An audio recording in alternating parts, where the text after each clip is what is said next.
शाह महमूद कुरैशी साहब ने हमें ज्वाइन किया है। बहुत शुक्रिया शाह साहब आपके वक्त का।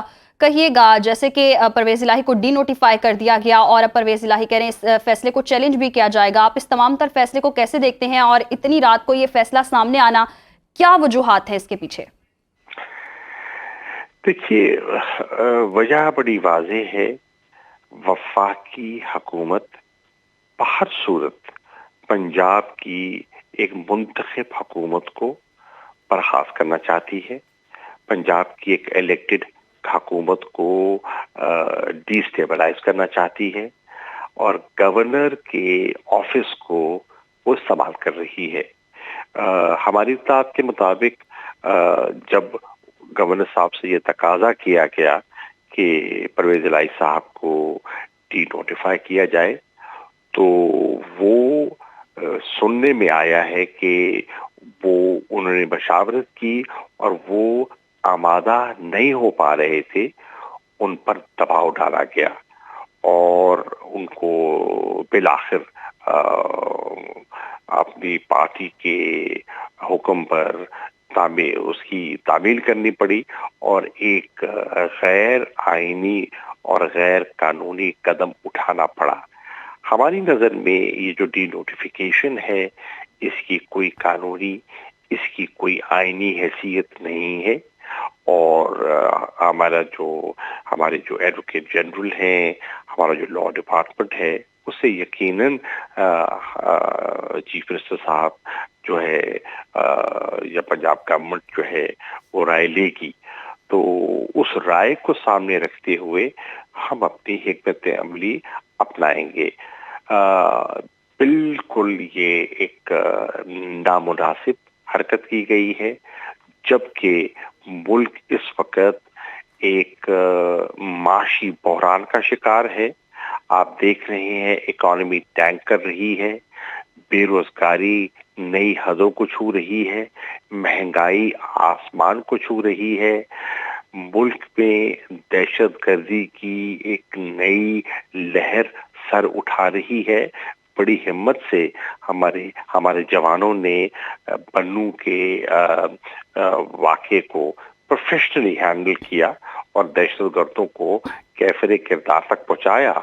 लेकिन जो पीडीएम की गवर्नमेंट है, उनकी ये तरजीह नहीं है, ना सियासी इस्तेहकाम उनकी तरजीह है, ना माशी इस्तेहकाम उनकी तरजीह है, ना मुल्क को इस अदम इस्तेहकाम से निकालने के लिए नए इंतखाबात की तरफ बढ़ना उनकी तरजीह है। फकत अपने इक़्तिदार को दवाम देना और अपने केसेस को, जो नैब के करप्शन के केसेस हैं, उनको मंतकी अंजाम तक पहुंचाने के, यानी कि दफ्तर दाखिल करना उनकी तरजीह है। ये बहुत ही मैं समझता हूँ एक बदकिस्मती है और एक अफसोसनाक एक कदम उठाया गया है, जिसकी कोई आईनी वक़्त नहीं है। सही। कुरैशी साहब, जरा गाइड कीजिएगा कि आज सुबह जब आप लोग बेदार होंगे तो आपकी जो पार्टी है पीटीआई, उसका लाहे अमल क्या होगा? आप लोग कोर्ट जाएंगे, किस तरह से जाएंगे और आप लोग किस तरह से उसे कॉन्टेस्ट करेंगे? देखिए, इसको हम पॉलिटिकली कंटेस्ट करेंगे और हमने उसका आगाज कर दिया है। जैसे कि आपके इल्म में है कि आज 90 शारा कायद-ए-आज़म पर शाम को तहरीक इंसाफ की पार्लिमानी पार्टी का इजलास था और उस पर तबादला ख्याल हुआ। इमरान खान साहब ने उनसे मुखातिब हुए, पार्टी का लाएअमल के सामने रखा। आपके सामने है कि आज गवर्नर साहब के इस गैर आईनी, गैर कानूनी रवैये के खिलाफ, जो उन्होंने स्पीकर की रूलिंग को जिस तरह से उन्हें रद्द किया था, उसके खिलाफ आज गवर्नर हाउस के सामने पीटीआई के मेंबराने पंजाब असेंबली ने और पीटीआई के कारकुनान ने एहतजाज, पुरअमन एहतजाज रिकॉर्ड करवाया। तो हम सियासी तौर पर और कानूनी तौर पर इसका मुकाबला करने का इरादा रखते हैं। मुकाबला करने का तो इरादा रखते हैं। शाह साहब, जैसे कि ये सियासी मामलात आप देख रहे हैं, इक़्तिदार की जंग है, एक तरफ से परवेज इलाही को डी नोटिफाई किया जाता है, दूसरी जानिब गवर्नर को हटाने के लिए मुरासला भेज दिया जाता है, ये तनाव बढ़ता जा रहा है। सियासी इस्तेहकाम फिर कैसे आएगा, आईनी इस्तेहकाम कैसे आएगा? काश کاش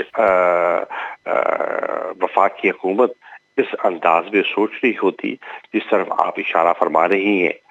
سیاسی استحکام ان کی ترجیح نہیں ہے اور ہم اور کہتے ہیں کہ ہم معیشت کو سہارا دینے کے لیے آئے ہیں.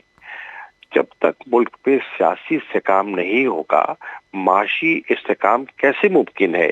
یہ لازم اور ملزوم ہے، لیکن ان کی ترجیح اس وقت نہ سیاسی استحکام ہے نہ معاشی استحکام ہے.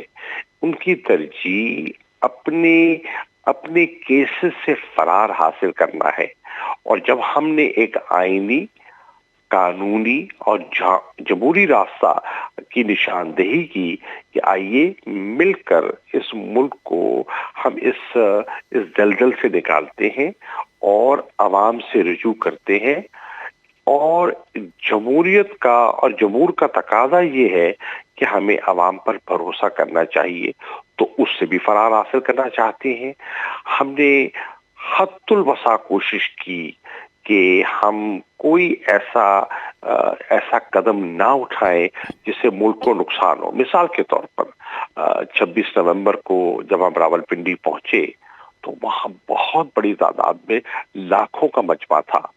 اگر عمران خان کہتے تو وہاں دھرنا دیا جا سکتا تھا، لیکن اس سے تاجروں کو نقصان ہوتا، پنڈی اور اسلام آباد کی آمد و رفت میں خلل پڑتا اور لوگ پریشان ہوتے.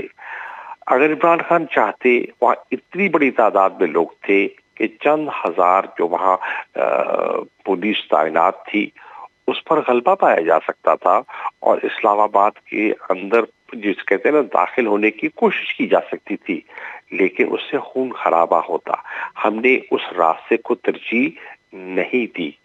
ہم نے کوشش کی کہ مذاکرات کے ذریعے بیک چینل کی ہم نے گفتگو بھی کی. صدر صاحب نے بھی اپنا کردار ادا کرنے کی کوشش کی کہ گفت و شنید سے ہم کسی نتیجے پر پہنچے اور ملک کو اس کرائسس سے نکالے. لیکن اس میں بھی پیش رفت نہ ہو سکی. تو پھر ہم نے ایک آئینی قانونی راستہ اختیار کیا.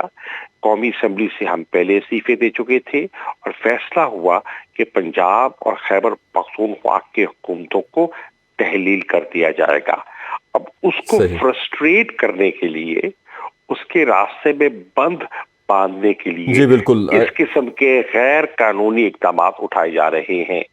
جی شاہ صاحب، اب پرویز الہی کو ڈی نوٹیفائی کر دیا گیا ہے، وہ وزیر اعلیٰ پنجاب نہیں رہے ہیں اور چیف سیکرٹری پنجاب نے اس نوٹیفیکیشن کے اوپر عمل درآمد کے حوالے سے بھی ہاں کر دی ہے، اور یعنی ہو سکتا ہے کہ یہ نوٹیفیکیشن گزٹ بھی ہو گیا ہو، پبلش ہو چکا ہو، اور جب پبلش ہو جاتا ہے تو پھر اس کی قانونی حیثیت اور طرح سے ہو جاتی ہے.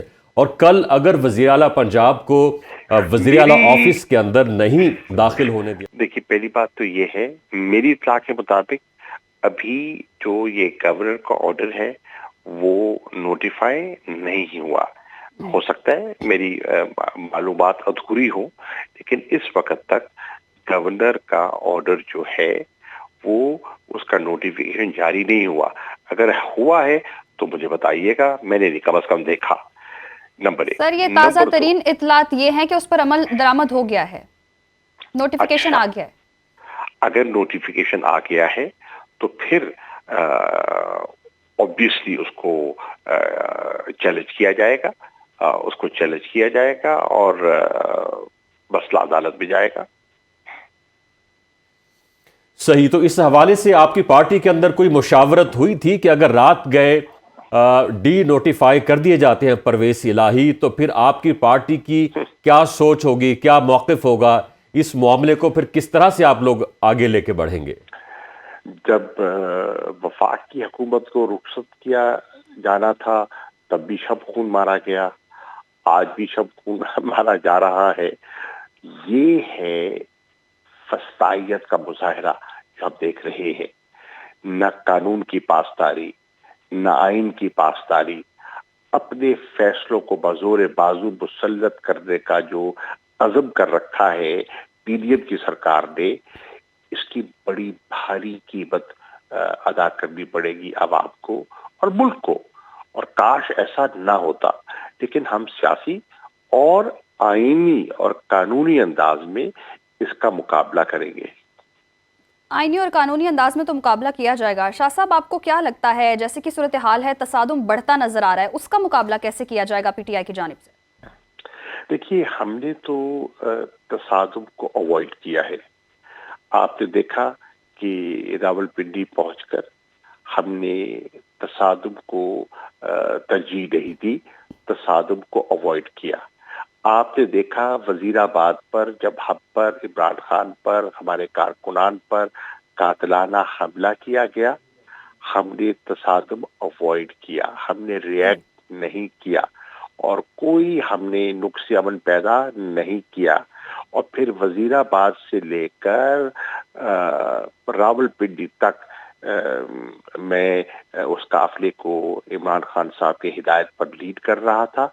आपने कहीं नहीं देखा होगा कि हमने कानून को हाथ पे लिया हो, हमने कहीं तजावुज किया हो, कहीं तोड़ फोड़ की हो, कोई नुक्स अमन पैदा किया गया हो।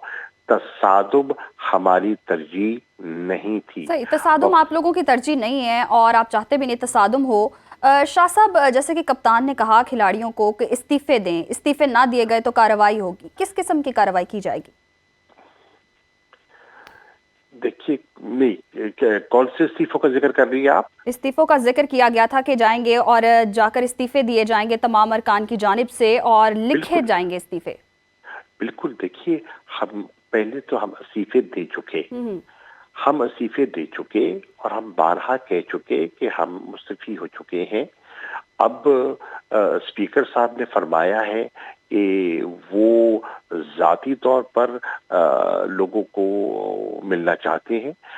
वो मैंने, आपके इल्म में है, स्पीकर साहब को खत भी लिखा था और मैंने जो हमारा इरादा था उसको रीइटरेट किया था, उसकी तजदीद की थी कि हम अपने फैसले पर, उस मौक़िफ़ पर कायम हैं और हमें टाइम दिया जाए और हम आने को तैयार हैं। मैं स्पीकर साहब से गुजारिश करूंगा वो हमें दिन और टाइम बताएं। उस दिन हम पूरे पीटीआई के लोग वहां पहुंचने के लिए पाबंद होंगे, हम वहां पहुंचेंगे और फिर वो इज्तिमाई तौर पर या इनफरादी तौर पर तसल्ली करना चाहते हैं तो वो कर सकते हैं। तो हम तो अपने उस मौके पर कायम हैं। जी, बहुत शुक्रिया शाह महमूद कुरैशी साहब आपका।